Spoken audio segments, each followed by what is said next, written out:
Good day, good day, good day. How's everyone doing on this Valentine's Day? Great. Absolutely amazing.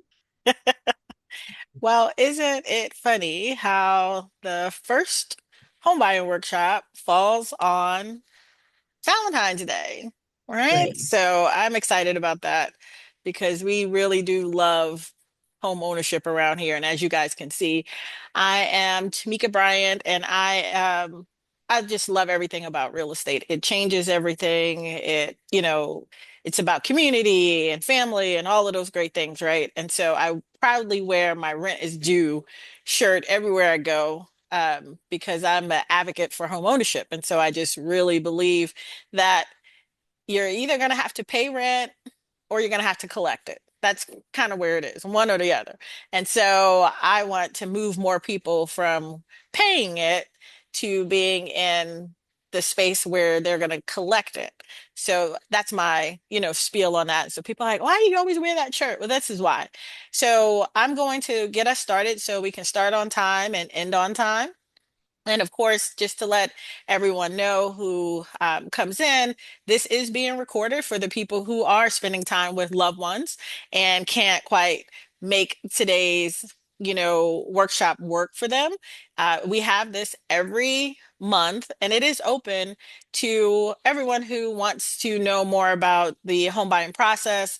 And I'm just glad that we are able to provide. So today, what we're going to do is just I'll turn this over to my other co-hosts, Leslie Laurie and Dornetta Taylor, and they can kind of tell you about themselves.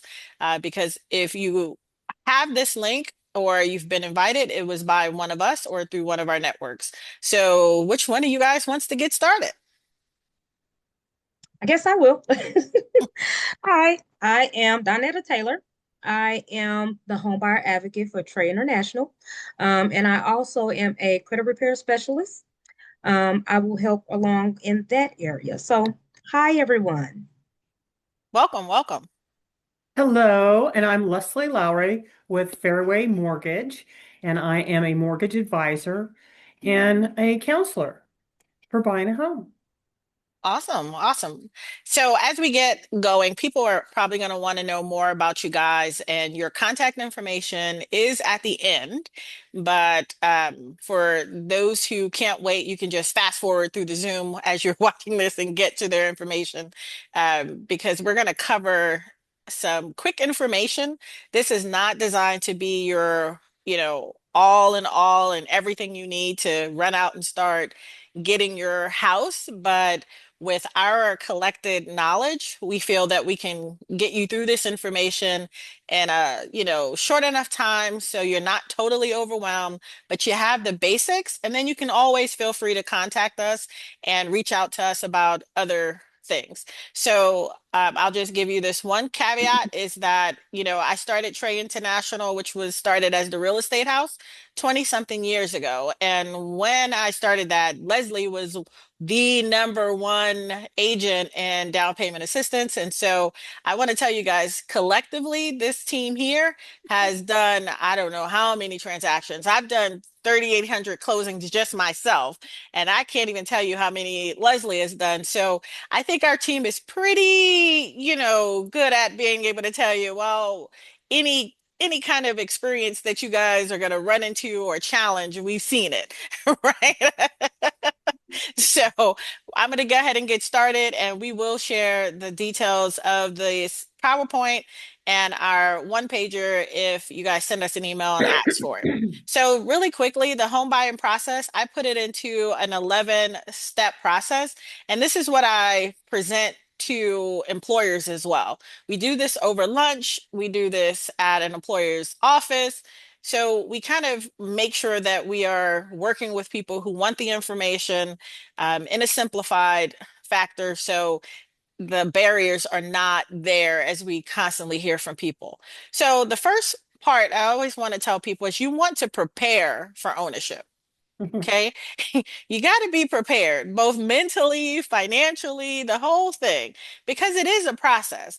For some people, it may be a quick process. For others, it may be a longer process. You just don't, we won't know until we kind of dig in and kind of see where you are. So I always tell people sit back, think about the pros and the cons of owning a home. Now, the pros may we want, of course, your pros to outweigh your cons, but pros for each person is going to be different. So if you take into consideration that some pros for yourself may be that you have stability for your home, I mean, for your family, that you're building equity within your portfolio, that it could be a bunch of pros, but then people don't spend a lot of time thinking about the cons. And for some people, the cons, at least with my family, was always, well, who's going to care for the property, right? Well, what happens if there's a roof leak? What happens if I always get the funniest story I always get from, I always remember, is that I once had a client close on their property, and within about a month, they were calling and saying, well, my light bulb went out. Now, who do I call? Who do you call? You are the owner. So for some people, that may very well be a con, that there's no landlord, and I don't know many landlords that change light bulbs anymore, but that this is what this all entails. It's you. It's all on you. So evaluating those pros and those cons is really something you have to look at and evaluate for your own self and your own family and your own future. So the second one is that we always talk about that you want to learn the process, and that's what we're here to do. Home buyer workshops, go to as many as you can. If you see them, check them out. Go to online ones, attend ones like this, and also the counseling sessions. So you heard early on when Miss Laurie, I call her all kinds of names in the middle of things, call her by her last name, her first name, but she does counseling sessions. So when you guys hear counseling sessions, know that your counseling session may very well be with a qualified loan officer. Not all loan officers are created the same. I want to tell you that. So we're going to talk more about what kind of questions you should ask when you're looking for a loan officer. Okay. There's also HUD counseling. And so HUD counselors do something totally different than what loan officer counselors do. And those are the kinds of differences that you want to know and that you want to ask about. So we're not going to get into all of the different counselings, because we could definitely be here at least an hour just going over the different types of counseling sessions. But it really starts at what you need and what you may be recommended to attend based on what your real estate agent or your loan officer, once they look at your credit, your file, it all differs based on how you enter the home ownership process. So we're going to jump now right into, let me make sure I didn't forget anything here, uh, on consulting with your real estate professionals.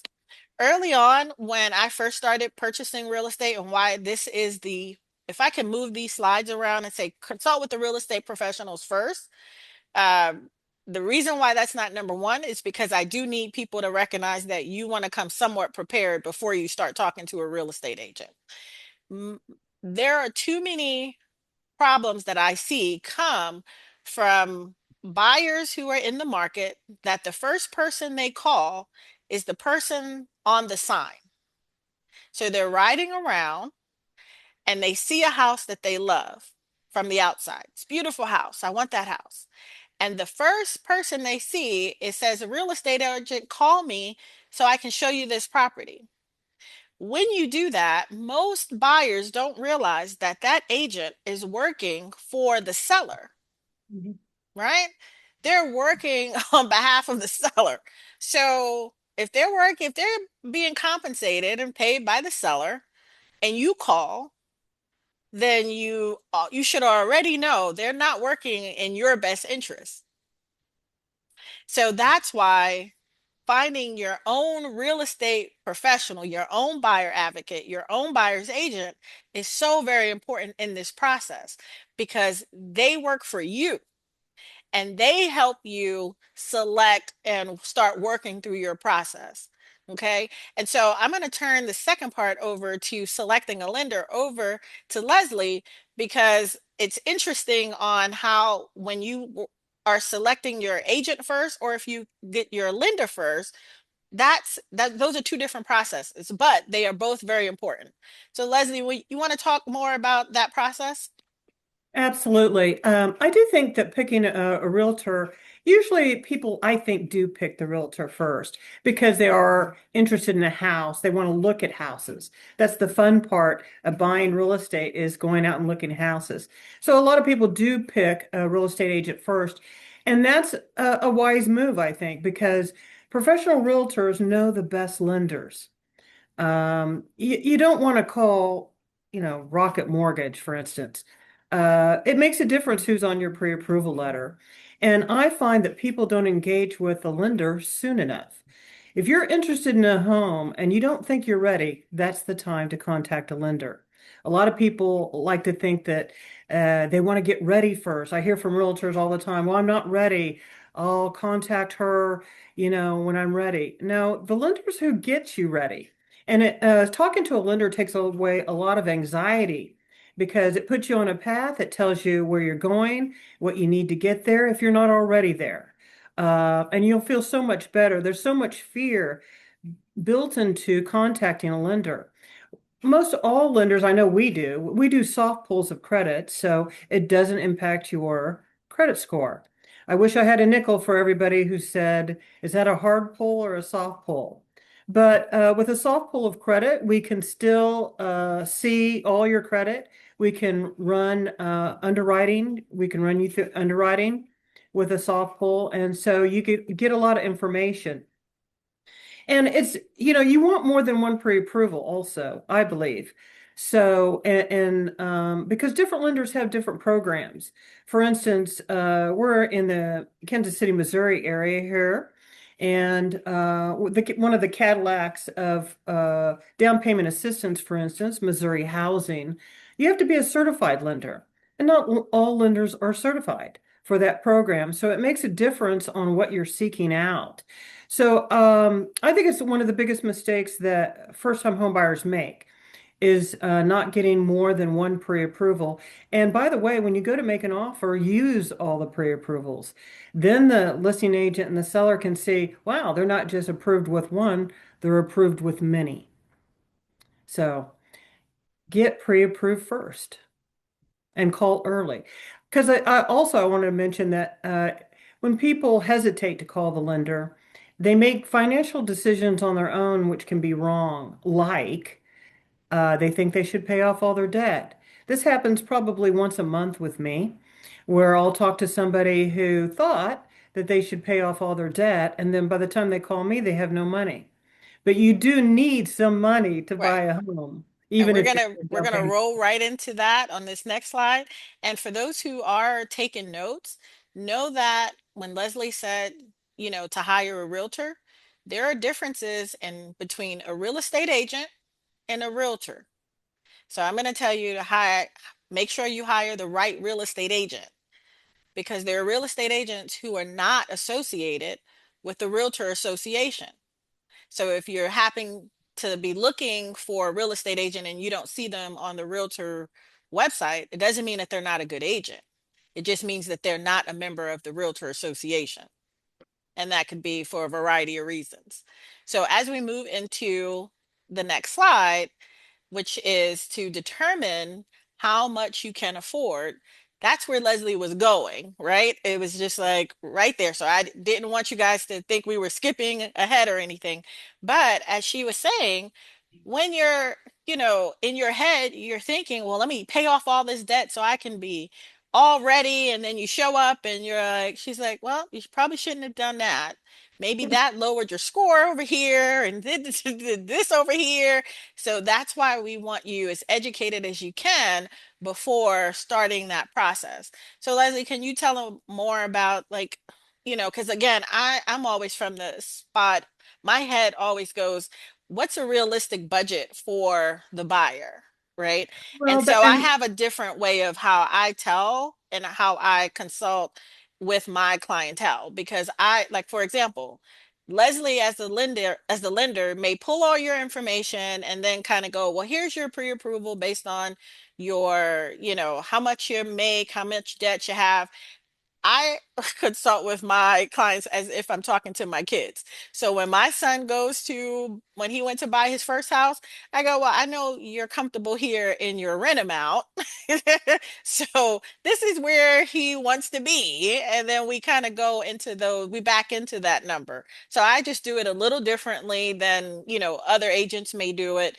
But I don't say that there's a right or a wrong. I just always want people to understand that when you buy the home, it has other things and that you have to think about. And some people will go all the way to their highest amount and then find themselves maybe in trouble later because they didn't think about they have these shopping habits and they had to do all these other things and those numbers are not added into the lender's numbers. So you have to kind of understand more of how they're pulling those numbers. So Leslie, please share.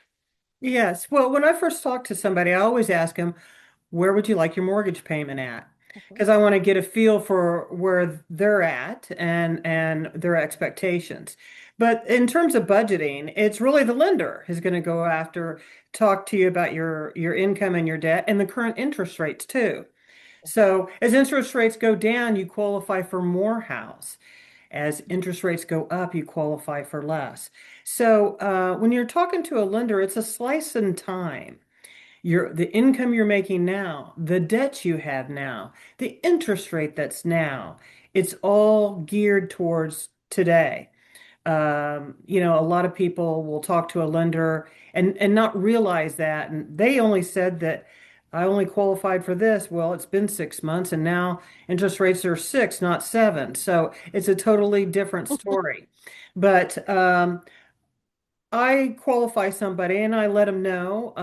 And then when I see what they're pre-approved for, I asked them up front what they thought they want their mortgage payment at.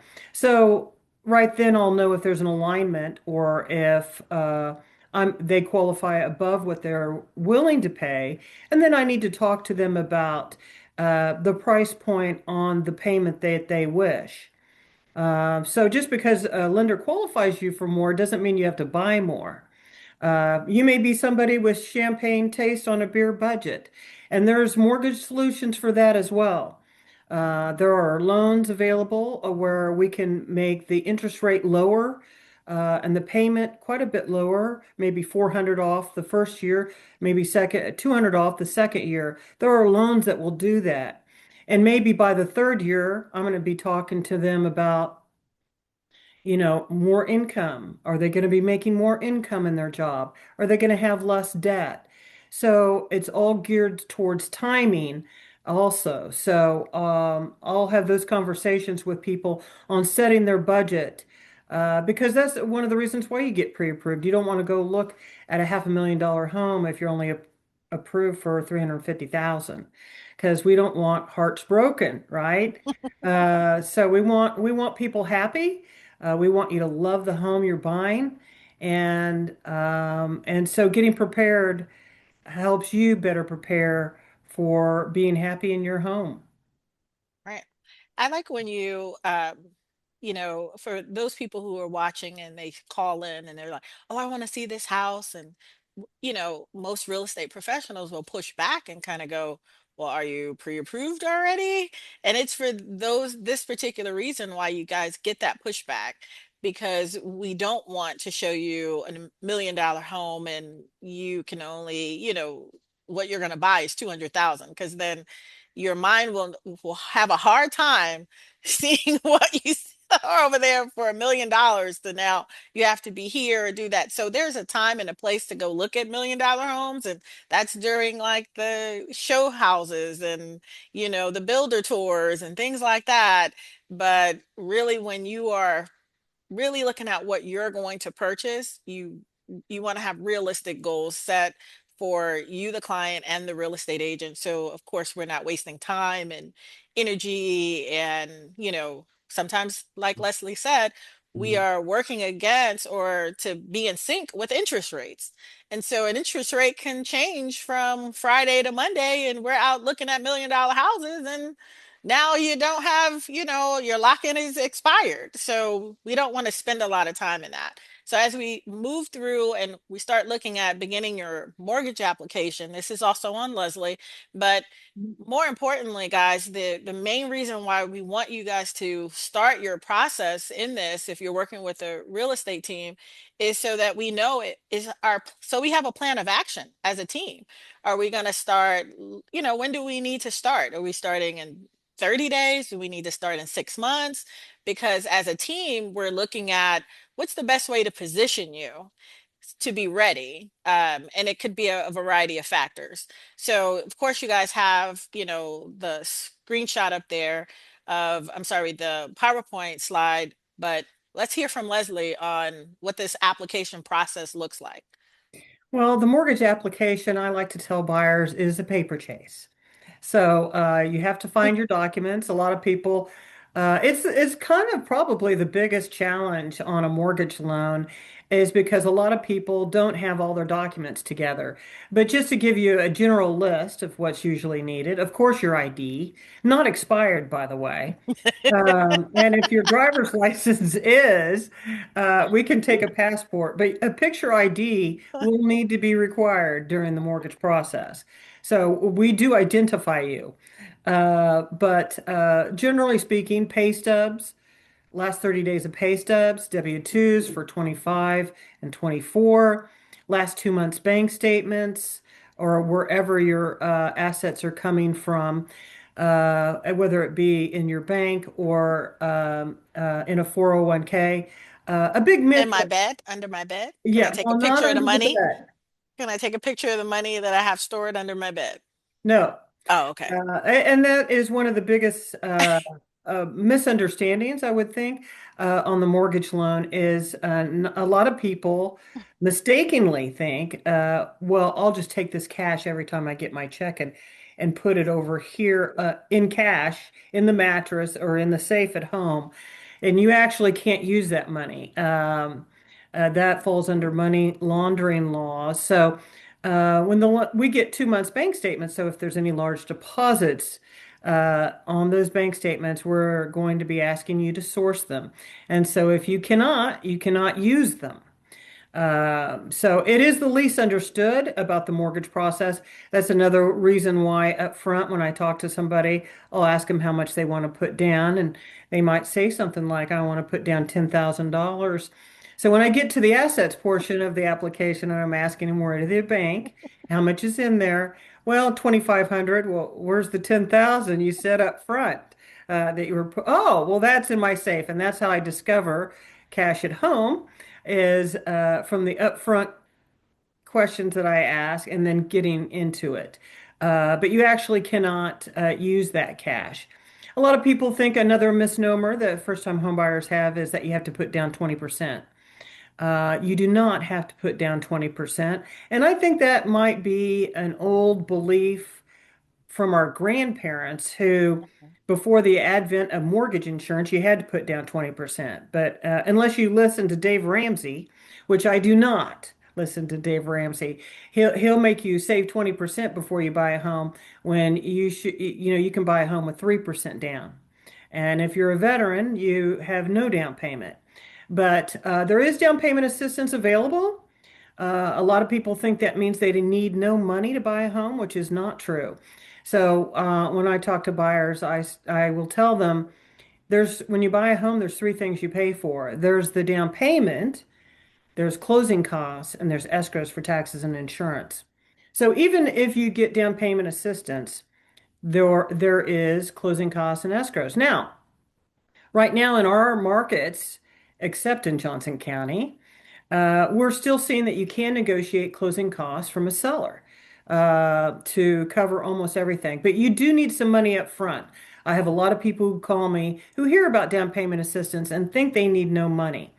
But even if you use payment assistance, and even if you get a seller to pay all your closing costs, you need a couple of thousand up front for earnest deposit, inspections, and appraisal. And the realtor, Dr. Bryant, will go over that on earnest deposit, which is tradition in real estate. When you make an offer on somebody's home, you send a check with it. We call it earnest deposit. So the bigger it is, the more earnest they see you. Uh, and then there are inspections and then the appraisal up front. So you do need some money, but there's a lot of assistance, whether you're a first-time home buyer or not. I have a lot of first down payment assistance programs where you do not need to be a first-time home buyer. There's no income maximums and there's no geographical restrictions. So don't be afraid to reach out. You can always reach out to me at leslielowry.com. Thank you. So moving right along is deciding on the type of home.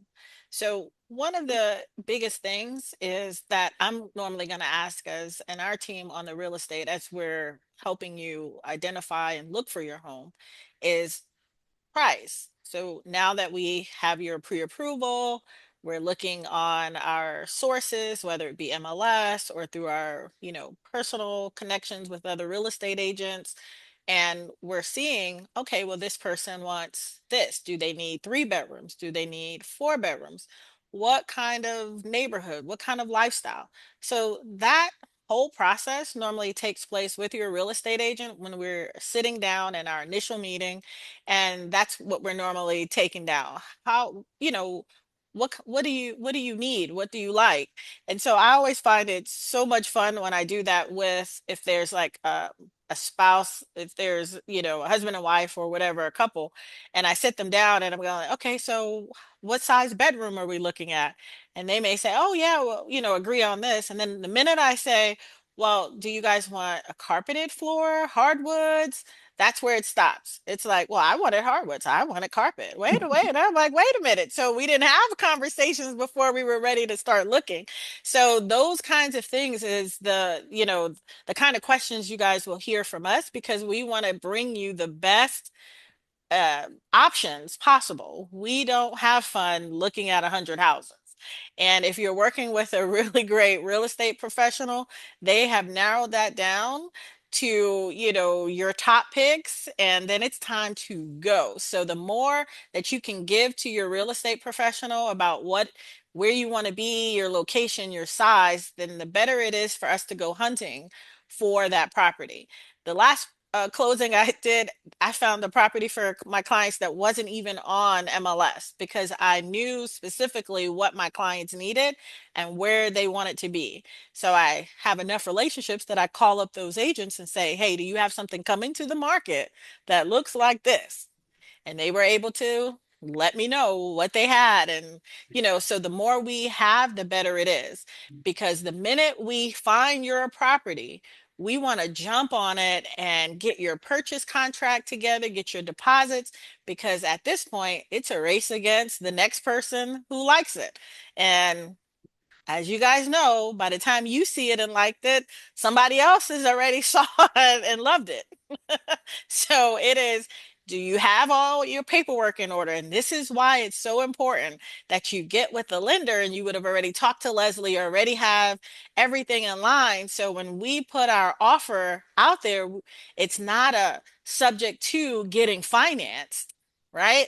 As some other person who did not follow our suggestion of getting ready with financing, they have a pre-approval in hand that goes along with that contract that tells the seller, we are ready. We are ready to go. So the more ready you are as a buyer, the better it is for us, because now we can advocate and move and present the best offer that there is. So that also includes your earnest deposit and all of those things, which we would have already covered in our initial conversations, right? So we're getting you all the way ready to compete for your home. Once we're through that process and your offer is accepted and we're down the road, and now we're into some of the inspections and some of the other things, but we'll get into that shortly. We want to make sure you guys are completing the mortgage process, right? So there's an appraisal that has to be ordered. There's a commitment that happens. So there's a bunch of stuff happening in the background. And I always tell my clients that the things you think you see, and on a total transaction, there's 50 people moving things around on your behalf. The one thing I want you guys to always remember in this process is you are not to buy anything. Don't buy anything. If it's not in cash, don't do it. Because people will tend to get so excited that they start picking out furniture. And now, we're under contract and oh yeah, let me go to this Nebraska Furniture Mart or Macy's and open this credit card application and get my house, or let me go get a car. All kinds of weird stuff that we can tell you lots of stories about, but do not do anything that touches your credit. And so, because I know people only hear half of what I say and nothing that they see, I just tell them if you're not buying on cash from a yard sale, don't buy anything. Next, I don't want you to use any kind of card, not a debit, not a credit, or anything. But jokingly, I'm saying that, but truly, do not touch your credit because right now the lender has approved you, pre-approved you based on what you sent in, and anything that you change can change your debt to income ratio, and that changes everything. And we can actually get to, and we can tell you lots of stories of people who were down to the closing day, and then the lender ran their credit right before closing, and here pops up a car. And Yeah. Leslie, can you tell them what happens at that point? Well, the brakes are put on. So I do try to tell buyers, you're not closed until you are closed. So we can see everything you're doing. And if you're thinking about buying a house and buying a car, call the lender first to secure that credit report because when you go buy a car, they pull your credit like 100 times. So your credit score will drop dramatically. So yeah, you'll want to reach the lender first. But just back to pre-approval that we've been talking about. Here at Fairway, we can really approve people. Not every lender will do that. And what I mean is, we actually send your stuff through underwriting. Um, a lot of lenders don't do that because it uses valuable resources. Our organizational team, our underwriting team, to send in files where they have not found a property. So a lot of companies won't do it, but it's very helpful to the buyer because instead of a pre-approval letter, I'm going to be giving you an approval letter, which means we can close in 10 days. All we need is title work and an appraisal. That competes with cash. And so it's very attractive for the listing agent and the seller to see that you're approved. You've been through underwriting. You're approved, not pre-approved. Pre-approved is when you send your documents to the lender and the loan officer hopefully is looking at them and pre-approves you based on your document by running it through an automated computer. That is not final loan approval. Final loan approval happens with an actual human being, an underwriter who will rubber stamp your loan, so to speak, as approved. So I urge you to get really approved because it gives you a competitive edge.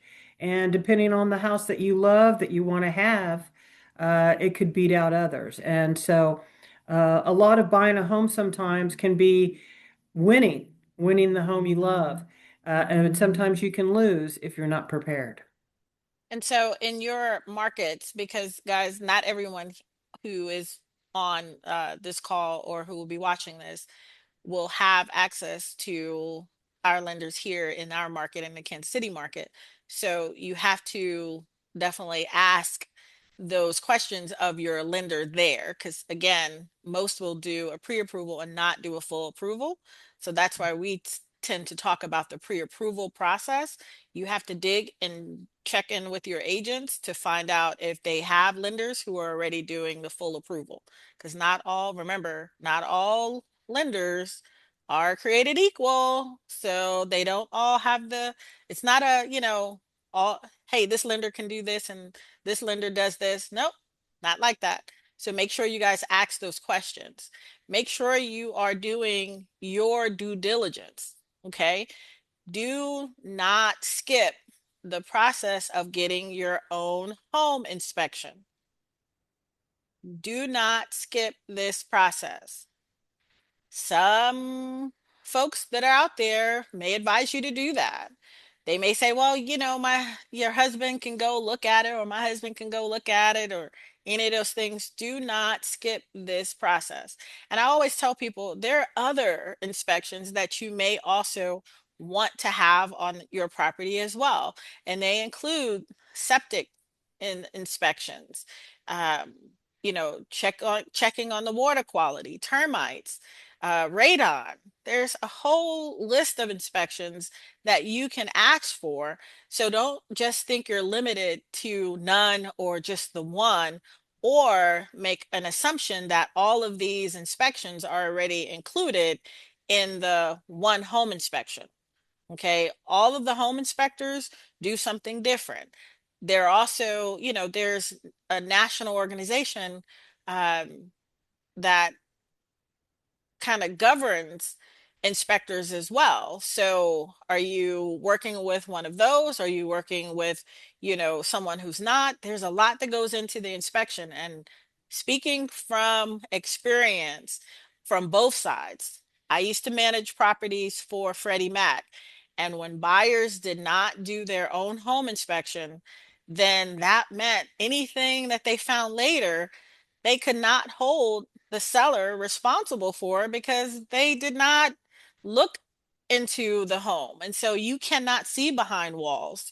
You can't necessarily see mold over here or whatever. So it's very important for you to do a home inspection. And I will tell you, even on new construction, you want to make sure you have a home inspection. Just because it's brand new doesn't mean you don't need a home inspection. Do a home inspection as well. If you are going to look at buying this large investment, make sure you are checking it. If you would check your car, right? You would inspect a used car. You take a mechanic to check that. Have, make sure you just do that. If I could tell anyone anything that you guys remember from this space, is do your due diligence and make sure you have funds available, and asking your real estate professional about all of the inspections that you may or may not want to have. Some may want all of them, some people may not, but having that in your, coffer is very important. And the lender doesn't require inspections, but you're right, Tamika. You definitely Mhm, want to do them. I mean, you obviously buyers want to know what's wrong. You want to know what's wrong with the home before you buy it, mhm. because of course, after you buy it, it's your problem.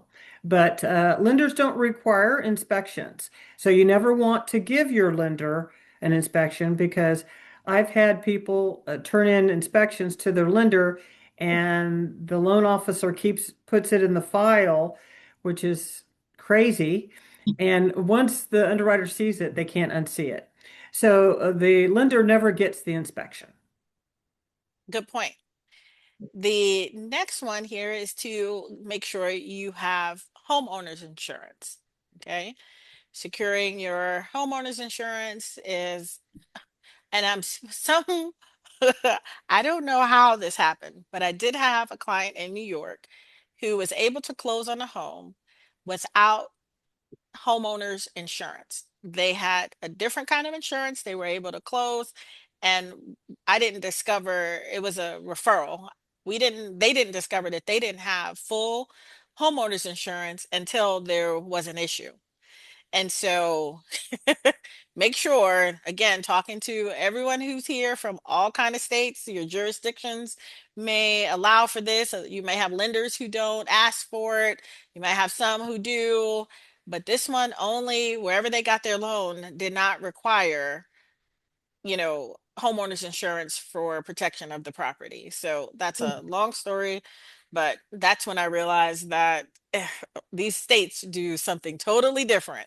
So of course the lender is going to have their requirements, right? They'll say, hey, these are the insurances we need. And that's what happened to this buyer.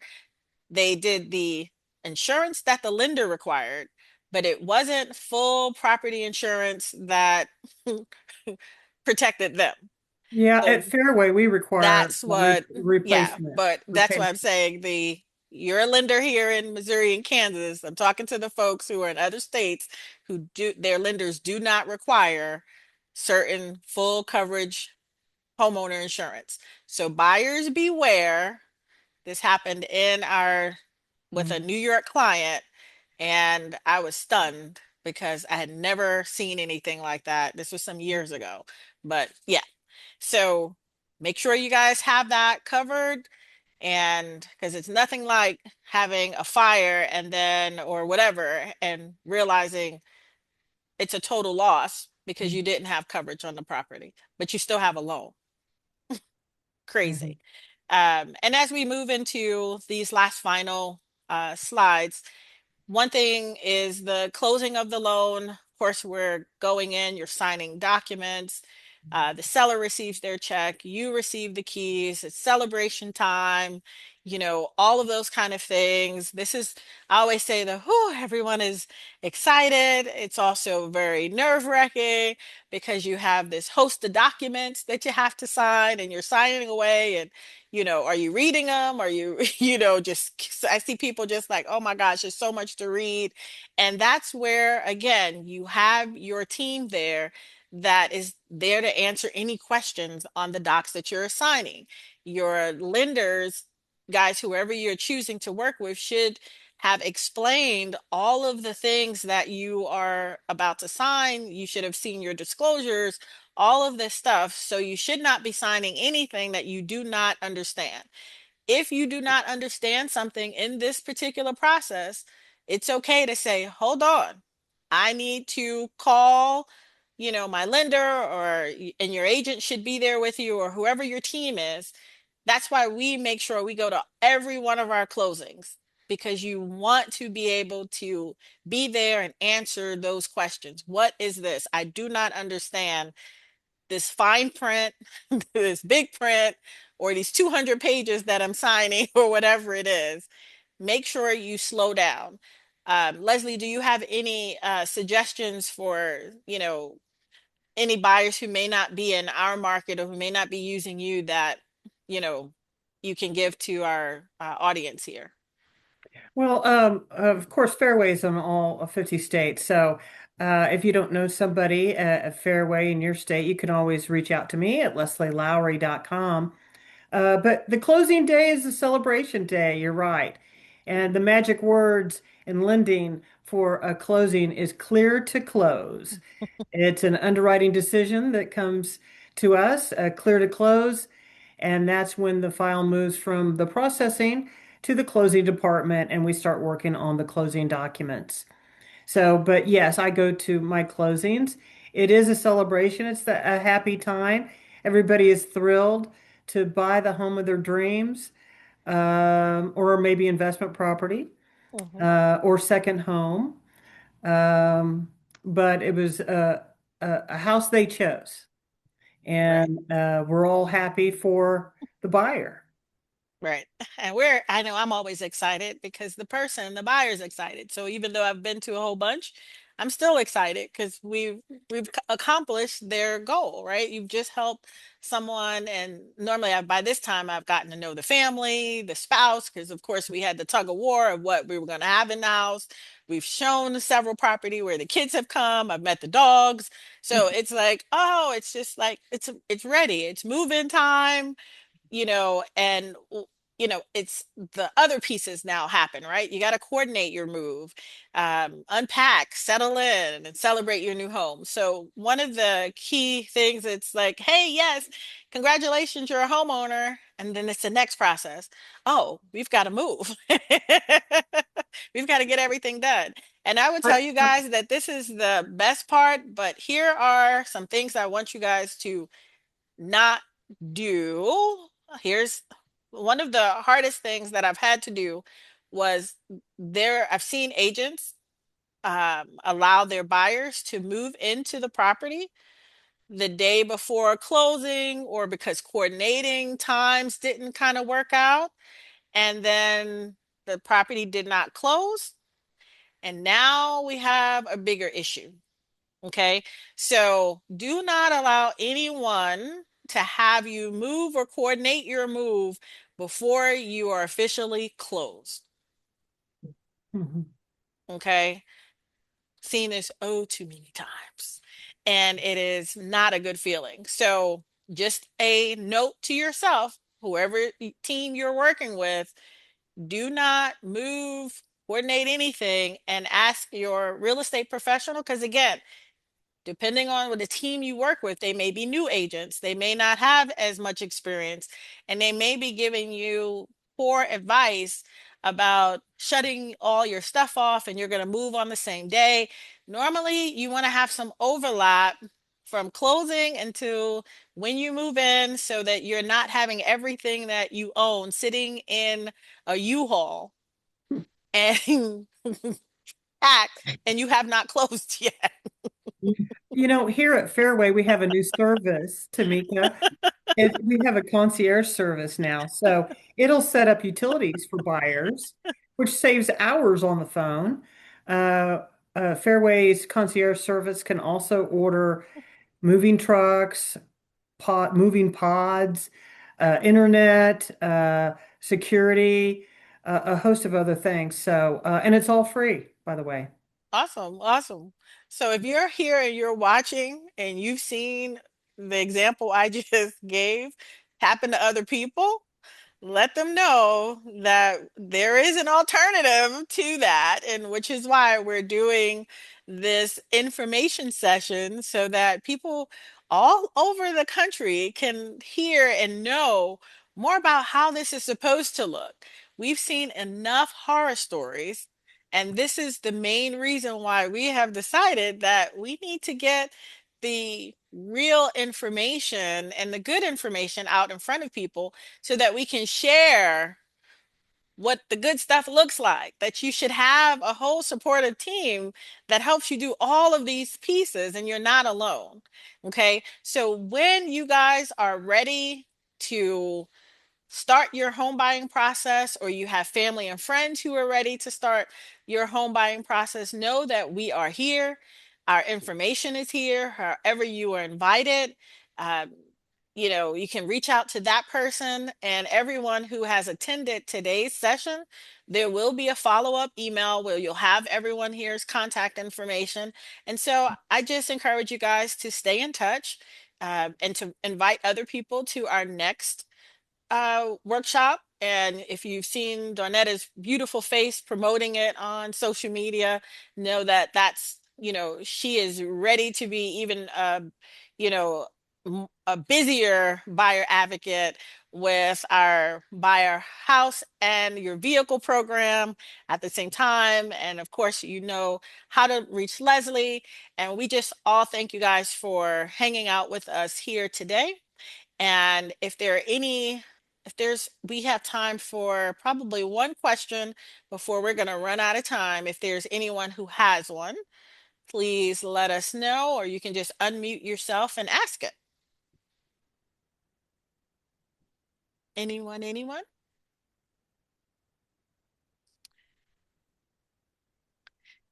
All righty. So try.